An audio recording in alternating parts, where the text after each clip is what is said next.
بسم اللہ الرحمن الرحیم۔ حضرت توکل شاہ رحمۃ اللہ علیہ نے فرمایا کہ بندہ جب عبادت اور ذکر میں مشغول ہوتا ہے تو اس پر فتنے اور آزمائشیں بکثرت وارد ہوتی ہیں، اور درود شریف کا عمدہ خاصہ یہ ہے کہ اس کا ورد رکھنے والے پر کوئی فتنہ اور ابتلا نہیں آتا اور حفاظت الہی میں شامل ہو جاتا ہے۔ ہم نے دیکھا کہ بلیات جب اترتی ہیں تو گھروں کا رخ کرتی ہیں، مگر جب درود پاک پڑھنے والے کے گھر پر آتی ہیں تو فرشتے جو درود پاک کے خادم ہیں وہ اس گھر میں بلاؤں کو نہیں آنے دیتے، بلکہ ان کے پڑوس کے گھروں سے بھی دور پھینک دیتے ہیں۔ تو آئیے آقا علیہ الصلوۃ والسلام کی بارگاہ میں درود و سلام کے گجرے پیش کرتے ہیں۔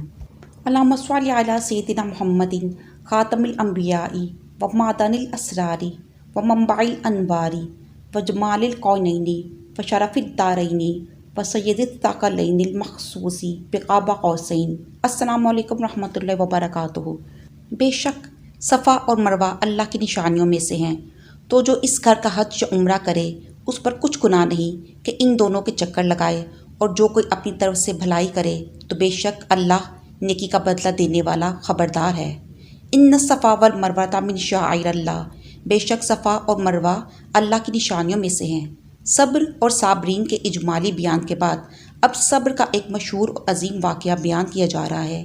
اس کی تفصیل کچھ یوں ہے کہ صفا اور مروہ مکہ مکرمہ کے دو پہاڑ ہیں جو کعبہ معظمہ کے بالمقابل مشرقی جانب واقع ہیں۔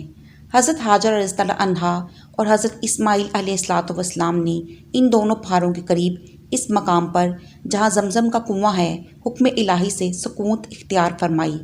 اس وقت یہ مقام سنگلاخ بیابان تھا، نہ یہاں سبزہ تھا، نہ پانی، نہ خورد و نوش کا کوئی سامان۔ رضائے الہی کے لیے ان مقبول بندوں نے صبر کیا۔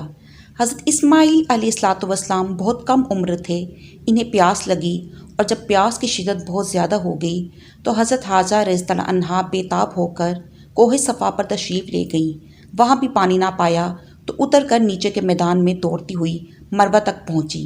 اس طرح 7 چکر لگائے، اور اللہ تعالیٰ نے ان اللہ مع الصابرین، اللہ تعالیٰ صبر کرنے والوں کے ساتھ ہے کا جلوہ اس طرح ظاہر فرمایا کہ غیب سے ایک چشمہ زمزم نمودار کیا، اور ان کے صبر و اخلاص کی برکت سے ان کے اتباع میں ان دونوں پہاڑوں کے درمیان دوڑنے والوں کو مقبول بارگاہ قرار دیا، اور ان دونوں پہاڑوں کو قبولیت دعا کا مقام بنا دیا۔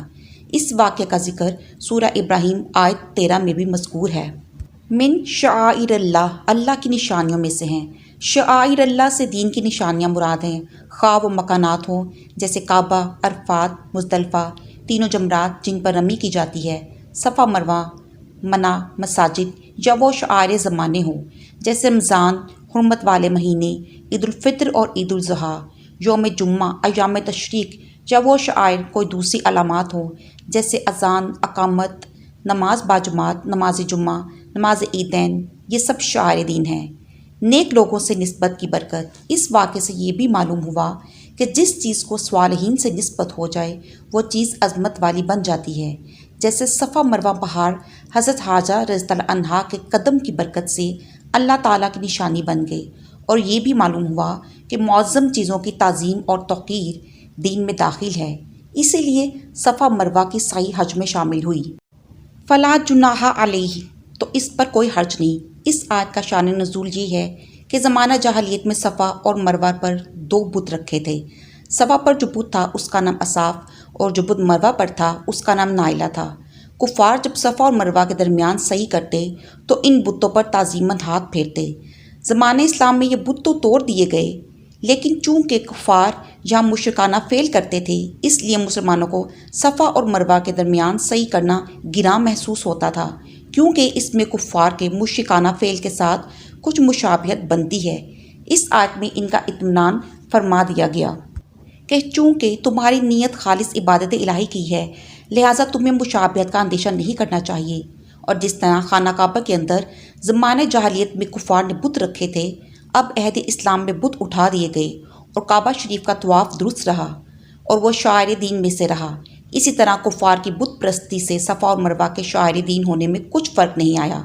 یہاں ایک مسئلہ ذہن نشین رکھیں کہ حج میں سعی یعنی صفا مروہ کے 7 چکر واجب ہیں، اس کے ترک کرنے سے دم دینا یعنی قربانی واجب ہوتی ہے۔